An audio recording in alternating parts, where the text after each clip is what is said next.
Jesus ang sumagot, no? It is written, man shall not live on bread alone, but on every word that comes from the mouth of God. So, ang kapatid natin na magbibigay ng mensahe ng Panginoon ngayon ay nandiyan ako na po. Atin pong salubungin ng misigawang palakpakan. Kasi natin palakpakan, misigawang Christian, ang basta. Tao to.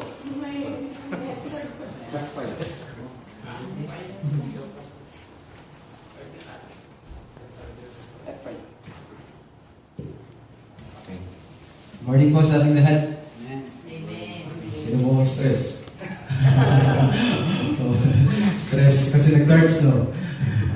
And for the glory of God and for the grace of God, narito po tayo, nag-enjoy sa presensya ng ating Panginoon. Blessed be your name, sabi ni Brother Jonathan. Oh, salamat po sa mga ito. Magandang umaga po sa ating lahat. Buhayin po natin yung mga natutulog na dugo natin. So, isa po, mabigyan po tayo ng isang malakas na palakpak. 1 minute na po the Lord.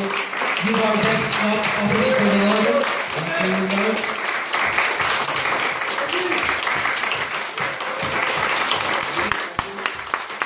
Give our best clap.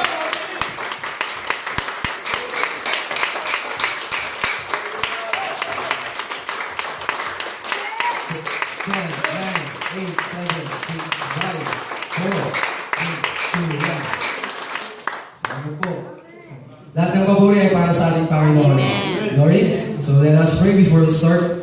Panginoon, salamat po God sa araw na to, Lord Father God, that we gather again, so God, in your presence. So Lord God, sa kanina pa lang, Lord Father, ramdam na namin yung presensya mo, yung nag-uumapaw na presensya mo ng bawat at kagalakan sa aming puso, Lord. Wala nang ibang maitaas sa aming kalagitnaan, Lord, ay ikaw lamang, Lord Father God. At salamat po sa yung ginawa, O Lord Father God, sa amin, O Lord Father God. Salamat po sa iyong anak na Jesus Cristo, O Lord Father God, sa biyaya namin natatamo ngayon, O Lord, lang dahil lang sa Kanya, O Lord Father God. Salamat po sa pagkakataong ito, O Lord Father God, sa umaging ito, O Lord Father God, at muli, O Lord Father God. Kami po'y tutulog sa iyong mga salita, O Lord Father God. I-prepare mo, O Lord Father God, ang aming mga puso, O Lord Father God, na maging taliman ng iyong mga salita, O Lord Father God, ang aming mga spiritual eyes at spiritual ears, O Lord Father God, na ikaw po ang magpaunawa, O Lord Father God, sa mga salita na aming pagtatalakayan sa umagang ito, O Lord Father God, that Lord, that your word be, O Lord Father God, ang magrema sa aming puso't isipan, O Lord Father God. Dalangin namin ito, Lord, na pag-isandigan po namin sa pang-araw-araw naming buhay sa mundo ibabaw, O Lord Father God. Salamat po, Lord Father God, at we ask the guidance of the power of the Holy Spirit, O Lord Father God, that manifests, O Lord Father God, in this area, O Lord Father God, na wala nang, O Lord Father God, ang may taas, hindi ikaw lamang, O Lord Father God. At we humbly come to your throne, O Lord Father God, that wala ka sa amin, O Lord Father God, wala kaming magagawa, Lord Father God. We believe, O Lord Father God, all glory, O Lord Father, all adoration, O Lord Father God, lahat ng mga bagay nito, O Lord Father God, it's not about us, it's not about our strength, it's not about our knowledge, O Lord God. To you alone, because of your grace, O Lord Father God, ikaw ang agenda namin sa umaga nito ay itaas at papuhin lamang ang iyong pangalan, O Lord Father God. Salamat po, Lord Father God. Everybody say, Amen. Amen. Morning po. Morning. Last time po, alam na ba yung topic po natin? Recall po tayo? Wala ako? Be reliable po. So, why we need to be reliable? Kasi, basta reliable. Ano reliable? May tapat. May tapat po tayo. Kasi ang Panginoon ay tapat, di ba? So, why we need to be reliable? So, wala po, God is counting us. Siyempre, anak ka niya, pinili ka niya. So, siya nga, naging tapat, how much more? You are chosen, you are adopted, you are the Son of God. So, naging tapat po tayo. Tapos, pangalawa po, everybody is counting on us.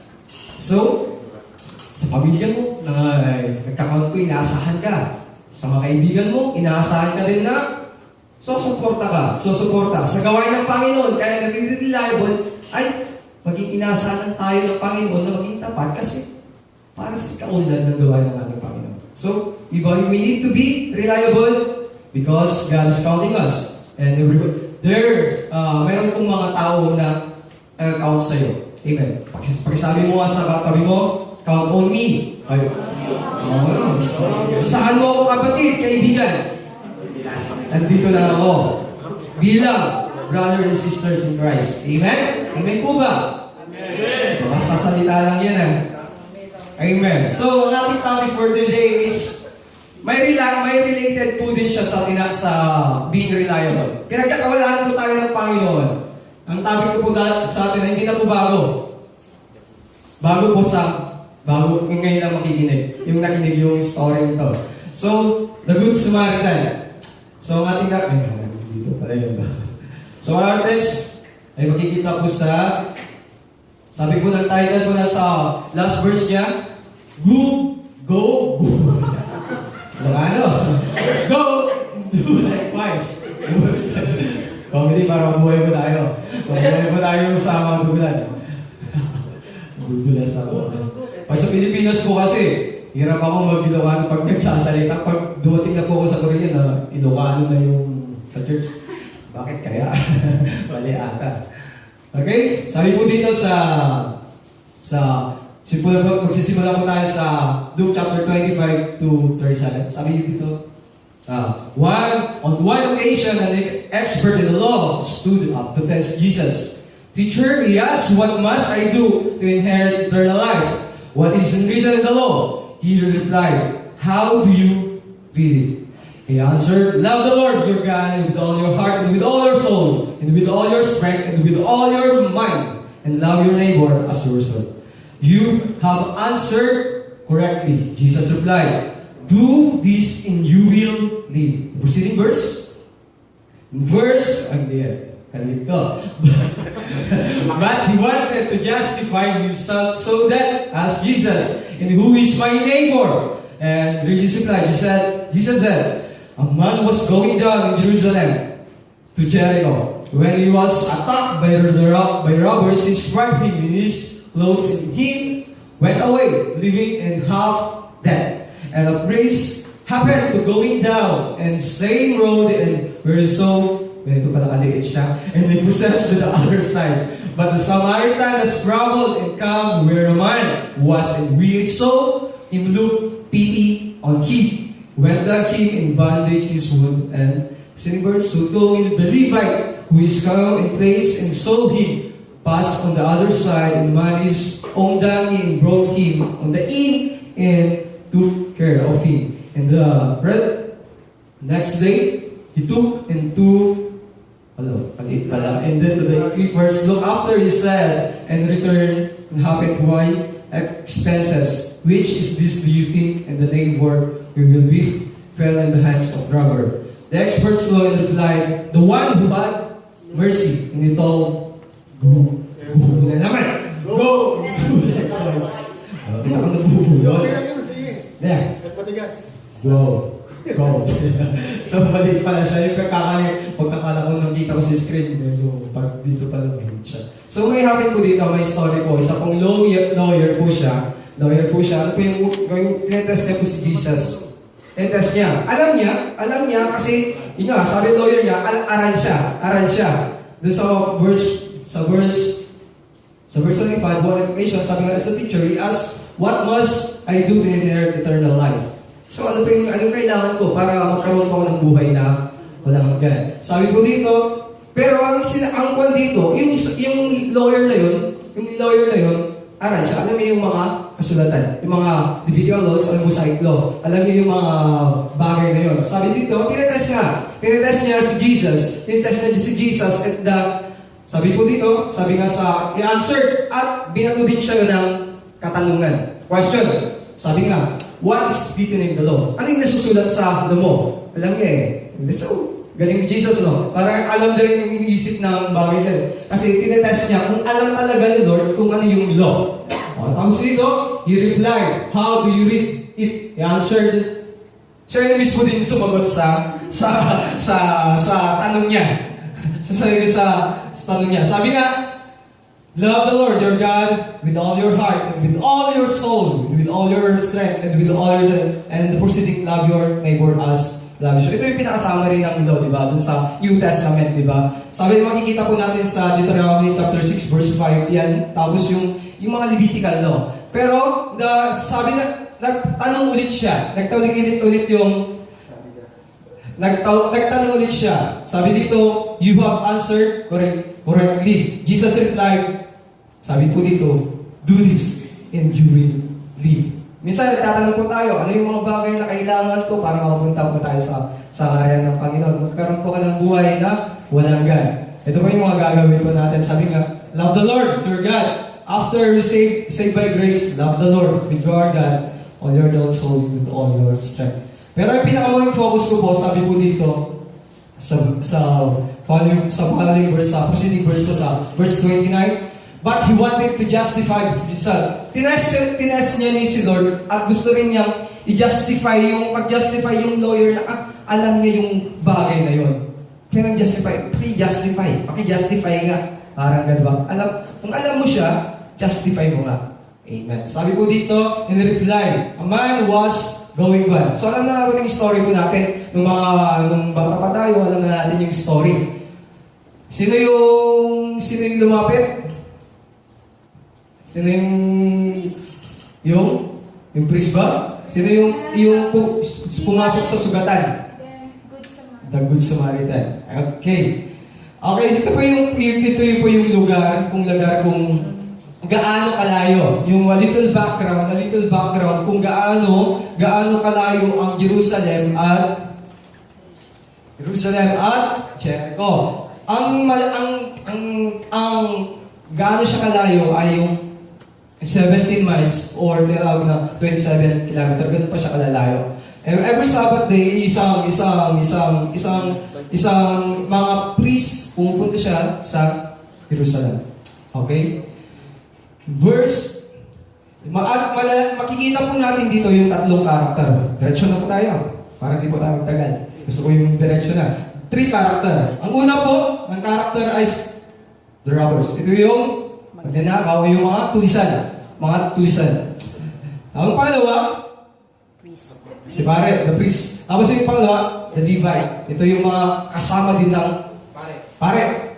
Tapos yung pangatlo, pang-apat, the Samaritan. So, una pong karakter na mapapansin po natin ay yung the priest, ay the robbers. And in reply, Jesus said, a man was going down in Jerusalem to Jericho when he was attacked by the robbers and they stripped his clothes and beating him. So, ang picture po ng ang picture po ng Jericho, ganito po siya. Yung kanina, yung picture po natin, ganito po siya.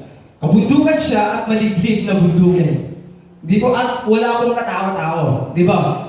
Minsan, yung mga magnanakaw naman, di na po pwesto sa maraming katawan. Pero sa Pilipinas, pwede yan. Kahit may CCTV, walang luswag. Hindi naman nila mahuhuli eh. Pero sa Korea, kahit dito, kuha agad. So, pero dito, dun sa scenario, dito sa story po, dito sa parables po. Sa parables po, ito po yung picture niya. Ito yung bundukin, walang katao-tao. Kahit magbulyaw-bulyaw ka, kahit gusto ko ng tulong. Sabi sa English mo. Tulong. Sabi po dito, pero wala po makakarinig. So, nangyari, isang pangyayari, habang naglalakad yung picture po natin, naglalakad po yung Samaritano ay the robber. Hindi, the injured man, isang tao pala. Ginulong bigla eh. Isang tao ay kinuha po lahat ng yung mga pag-aari niya. Kinukuha po lahat ng pag-aari. Sabi po dito, okay, nagpawa ko sa bunga. Sabi po dito, kinuha. In reply, a man was going down to Jerusalem. They are stripped him in clothes. Kinuha lahat ng kanilang pag-aari. So, kubad-kubad lang siya at iniwan siyang half-dead. So, maaaring wala na siyang malay at nanghihina na siya. Hinang-hina. Hindi kahit bulyaw din niya. Sulong. Hindi niya kaya niya, hindi na kailangan. At wala rin makakarinig. So, ito po yung unang karakter na pumasok. Ito yung the robbers. Pangalawa po, okay, the priest, the governing leaders of the church. Sabi po a priest happened to be going down in the same road and we saw man, he passed by on the other side. So, may isa pong pare na habang nakita niya, pero linisan niya. Parang, dead man. Ay, guys, bahala ka sa buhay mo. Ganyan yung ministro. Kasi, ang ministro po doon sa Jewish po, ay pag humawak sila ng may mga butuan, may mga sugat, they are unclean. Hindi na sa karapat dapat na mag-worship. Yun po yung law nila. So, Levitical po. So, makikita po natin sa Leviticus chapter 23, verse 4 to 5. Yun, basahin na lang natin. Leviticus po yung di ba yung mga priest po ay aral sila sa mga kautusan. Sumusunod sila sa law ni Moses. Sa law. Okay? Ang pangatlo ay si Leviticus, under Levi. Tribe of Levi. So, the Levite, when he came to the place and saw him pass by on the other side. So, nangyari, wala din. Nakita niya, pero lumis siya ng landas. Wala din siyang ginawa. Hindi siya naging compassion. Wala siyang pity. Walang pity. Hindi siya nahabag. Pangalawa, ang pang-apat, ito yung pinakagida. Ang pinakagida ay si Samaritan. But the Samaritan's trouble came to one at yun nga, nakita niya, tinulungan niya, he wanted, siya yung sugat niya, with, ano yung ginamit niya? Oil, then, bandage. Hinira siya ng bandage. Pouring oil and wine. This, in-infect niya yung sugat, tapos yung oil. Bakit kaya yung wine, ano yung component ng wine, bakit niya ginamit? Alcohol, para ma-disinfect, para hindi po talagas yung sugat. Tapos yung oil, para po magkuhan yung pain. Yun po yung pinaka-rationale ng oil. So the Levite, when he came to the place and saw him on the other side, and Manos brought him. Habang pagkatapos nilagay niya sa dangin niya, tapos pumunta siya sa inn, pinakain, tapos inalagaan at pinagkatiwala at lahat ng mga bagay na gagamitin gamit ng Samaritano ay binayaran niya yung tagapag-alaga doon. So proceeding this, go and do likewise. Okay. May picture po tayo, doon tayo sa application. May tatlo pong bagay na attitude na display po dito. Una, sabi ko kanina, yung the robbers. May tanong po dito, what is your mind is going to take?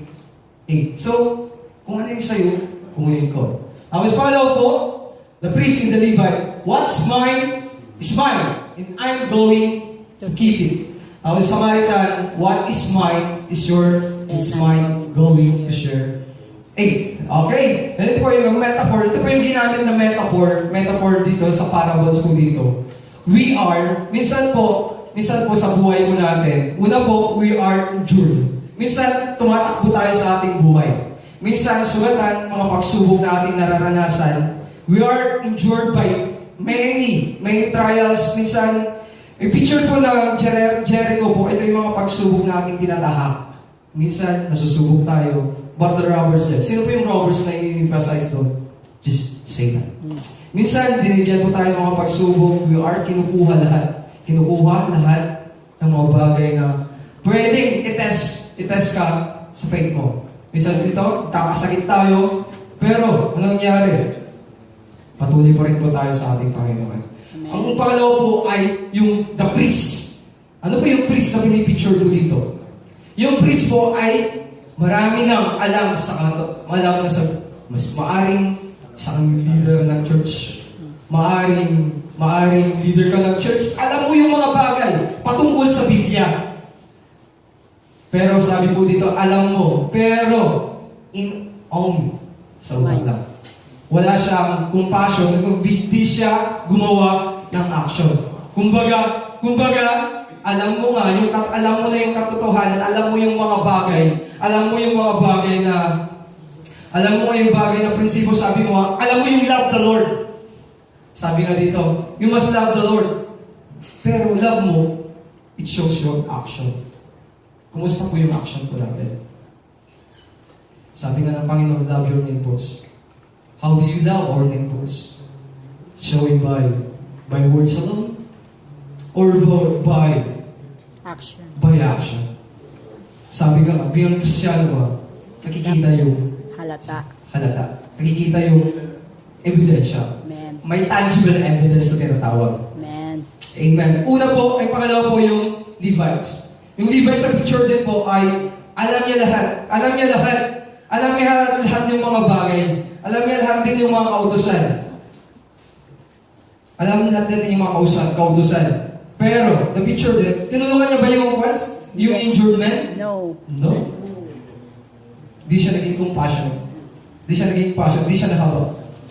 Okay? Ang literal, yung pinaka-Samaritano, ito po yung pipicture minsan sa atin. Dala po yung metaphor ng Samaritano. Una po, sa atin. I-apply muna natin sa sarili po natin. Amen. Paano tayo mag-respond kung may injured man? Paano mo treat yung mga neighbors mo? Ang ginamit ng neighbors mo dito ay word na yung malapit sa'yo. Doon sa Greek po. Yung malapit you are near sa inyo. So ano yung mga bagay? Sino yung mga taong malapit sa iyong buhay? Sino yung mga taong malapit? Either your friends, family, close friends, mas close friends. Close friends. Okay, relatives. So, pero sabi po dito, gusto ko lang sabi po dito dun sa pinaka-proceeding word, sa last verse niya, go and do like this. Ang pinaka-picture ng Samaritano ay being compassionate. Yung tinatawag, may po tayong tree na makukuha sa kanila. Yung C3 na tinatawag, una po yung being compassionate. C3. Una po ay compassionate. Nahabag siya. Nakikita niyang i-injured yung kapatid niya, tinulungan niya. Amen. Heart compassion. Why kailangan niya ng tulong? Minsan po nangyayari po sa atin to. Sa ating buhay spiritual. Amen. Sa ating mga kaibigan, di ang patungo, papunta. We are hinuhukay po ng robbers. Ano yung robbers? Yung Satan. Satan. Papunta po sila sa eternal damnation, eternal punishment. Ito yung pinaka-clue word po dito. Paano mo sila? May compassion ka ba sa mga kaibigan mo? O hinahayaan mo lang? Kung gusto niyo yan, dyan kayo. How much, tanong ko sa kapatid mo, may compassion ka ba sa iyong mga magulang, sa iyong family, sa iyong friends? Kumusta po ang salvation po ng ating mga pamilya? Sabi pa nga, go and do likewise. It's a command. Sabi po dito, go, pumunta ka at gawin mo. Yun yung pinaka-clue ng Panginoon sa ating buhay. Being compassionate. Magkaroon ka ng habag at magkaroon ka ng... Hahayaan mo ba? Tanong. Hahayaan mo ba yung mga magulang mo papunta na doon? At habang nandito ka, nag-i-enjoy ka, alam mo yung katotohanan. Alam mo yung katotohanan na ang end ng buhay na to ay hindi lang dito. Question is, kumusta po ang ating pamilya? Kumusta po ang ating mga kaibigan?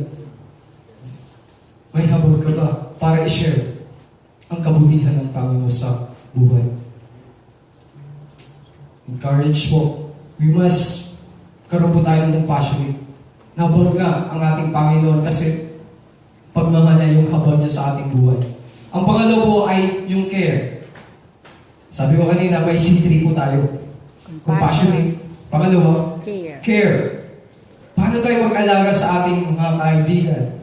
Habang tinitignan mo ba sila kahit injured na, dumadaan na sila ng mga pagsubok. Pero alam mo naman na mali na yung ginagawa sila. Sabi mo, love your neighbor. Love your neighbor. Anong ginagawa mo? Support? Yan gusto mo, yan ka. Palalhanin mo. We must care. Ang care dito ay simple touch. Simple touch. Amen. Restore the closeness Minsan, nangyayari po minsan, pero paano minsan, gaano kaya yung dating yung closeness? May mga friends po tayo, may mga kaibigan po tayo. Kinikare po ba natin sila? How we treat them? Paano natin inaalagaan natin, importansya, paano natin inaalagaan? Share with Jesus. Amen. The other last one is the cost. Cost. Binayaran niya. Hindi lang nag-advance pa siya. Advance pa yung ginamit niya. So, kung may kaibigan po natin, libre po natin. Because willing to, yung mga in need. Yung mga in need din po. Magkaroon din po tayo ng discernment na tinatawag. Kung kailangan ay bigyan po natin sa ating mga kaibigan. Amen. So, una po, being compassionate, Care. care, And cost. Okay. Ang isa pong metaphor po dito ay yung Samaritano, ang ating Panginoon. We are injured. The moment nung di pa natin tinanggap ang ating Panginoon, di pa natin, the moment we are suffering, we are suffering. Kung nanghihina tayo. Nanghihina tayo sa ating buhay. At kailangan mo, the moment na di pa natin alam ang katotohanan. We were struggling because of pride, self-pity, pride mo, fame. Pero, baka isa ka sa lawyer na pinipicture dito. Alam mo lahat ng mga bagay. Pero, di mo alam yung daan. Paano mo makamta nito? Sabi mo, you must go and do likewise. So, yun lang po. Salamat. Magkaroon po tayo ng compassionate sa ating buhay. At magkaroon po tayo ng care sa ating kapwa. At isa po, magkaroon din po tayo ng cost. We must turn to, not only materially, but magkaroon din po tayo ng, di lang materially naman yung cost. Maraming mga pangalaman, suporta. Ang conclusion ko po dito, mag-conclude po tayo. We must not think that our membership in the body of Christ or ritual in our church services satisfy the commands to love God and love our neighbors. Tama naman mo. So, ang pagiging Kristiyano to, alam mo na yung mga bagay na patungkol sa pulis mo, hindi lang po nag-e-end doon. Dapat we must commands satisfy yung pagmahal mo ang Panginoon. Magkakaroon po tayo ng compassion. Hindi na lang po natin kinikim-kim yung katotohanan. Nagkakaroon po tayo ng tinatawag na love sa ating puso. Because God first loved us. Amen. Amen. Share yung pagmamahal na binigay ng ating Panginoon. Minsan kasi, members nagkakaroon ng rituals, punta na tayo dito. Normal. Pasok, labas. Kasi yun ay nagiging kagawian natin. Pero, do you really love God? Mahal po natin ang Panginoon. Show your action. Amen. Amen. Pangalawa po, when we love our neighbor, we show that we love. Sabi ko nga, pakita mo! Mahal kita. Di nga, totoo. Di man halata eh. Di man nakikita. Yakapin mo nga. Sabi pa dito, biblical love transcends boundaries or geographical race, religion, and socio-economic convenience. We must love all men equally and wala po tayong tinatawag na, wala tayong sineset aside. Ito siya lang gusto kong mahalin. Isang langi, kapag Ilocano lang, pangkapangan hindi. Wala pong race. Mayroon pong race na discrimination po nangyari sa parables eh. Di ba yung Samaritan ay ayaw nila ng mga Jews. Di ba? Pero siyempre yung mismong tulong. Di ba? Tinanggal niya yung, sabi nga, dapat hindi good nga eh. Naging, di ba, yung bad Samaritan, naging good Samaritan. Amen. So, lastly, my neighbor is anyone is gifted which God has given resources to meet that need. Love means moving toward others. Love means Moving May action Amen. towards Others. ikaw na yung mismong Lalapit. ikaw yung mismong lalapit. Hindi ikaw yung mismong mahalin mo ako, kailangan ko ng pagmamahal. Di ba ang Panginoon ni Jesus nga, yung picture niya, siya yung mismo. Lumapit. Binigay niya. Amen. Amen. Wow. So that is the meaning of love. Ikaw yung mismo, you're moving forward. Ikaw yung gagawa ng paraan. Ikaw Amen. yung mismong gagawa ng paraan na, okay, minsan kasi nagiging kwan tayo eh. Kung hindi niya ako mahal, how much more? Hindi rin ako mahal, hindi. Mahal. Pero, sabi nga, you must love our neighbor. We must go and do Well. likewise. Amen. So, ang ating Panginoon, siya mismo binigay niya ang isang buktong na para sa atin. Himself. At tinanggal niya yung pagka-Diyos niya para lang sa atin. Normal tao siya. Amen. Praise the Dahil Lord. lang sa kanyang sa four letters na yun. Four letters na yun? L-O-V. Love. Because there's Love. love. God loves you. Amen. You must show your love to others also. Love your neighbors. Love you, bro. And go and do likewise. Yung ginawa ng Samaritan. Kung mayroon ka, kung totoong mahal mo isang bagay, kung totoong mahal mo, kung gaano kahalaga o pinahalagan mo ang isang tao yun, you must love him. Para saan paraan? Hindi lang sa pagmamahal, di pa kilala mo din na mayroong Diyos na siya nagbinigay ang kanyang sariling anak para sa magkaroon po tayo ng buhay na Amen. walang hanggan. Amen. And po yung context ng Good Samaritan, we must go and do likewise. Amen. May synonymous po siya, pero next series po siya, go and make disciples. Susunod na lang po yun. So, sa pinaka-context po natin. So, probably, ito nagsasuffer pa tayo, we are injured. Minsan sa ating buhay, minsan nasusugatan pa natin. Pero may Samaritan po sa ating buhay. Amen. Ang gusto rin nalapitan ang ating Amen. Panginoon. At siyang patulad na pwede na tayong linisin ng paghihirap mo kasi ginawa nila sa cross ng Calvary. Calvary. Amen. Salamat Praise sa the Lord. kanyang pagmahal. So let us pray. Panginoon na Lord Father God, salamat po sa mga ganito, Lord Father God.